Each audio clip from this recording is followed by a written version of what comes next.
How to fix allow access and permission camera storage problem solved in Snapchat. If any day you face a problem like this and you are quite frustrated, do not worry as we have got the perfect solution for this. For this, first of all, you have to go to the search section of your mobile device. After you go to the search section of your mobile device, you have to search Snapchat out there. After you search Snapchat out there, you can see an interface like this. Now you have to tap on the very Snapchat application. After you tap on the Snapchat application for a while, you can see an interface like this. Now you have to go to the option of app information and tap on app information. After you tap on app information, an interface like this will appear. Now you have to go to the option of notifications and tap on notification. After you tap on notification, you have to allow the notification and also need to enable allow sound and vibration. After that, you have to go back. After going back, you have to go to the option of permissions and tap on permissions.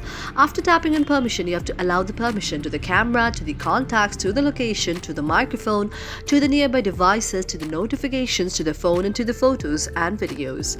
After that, you have to go back again and go to the option of set as default and tap on set as default. After tapping on set as default, you have to enable open the supported links and then go back again.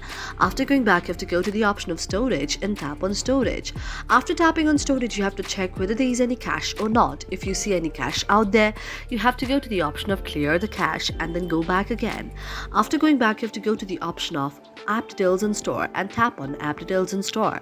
After tapping on app details and store, your very application will be open in the Google Play Store. Now you have to check whether there is any update option out there or not. If you see any update option out there, you have to update your very application and this way your problem will be solved. Thank you for watching our video, and if you really like it, do not forget to subscribe our channel.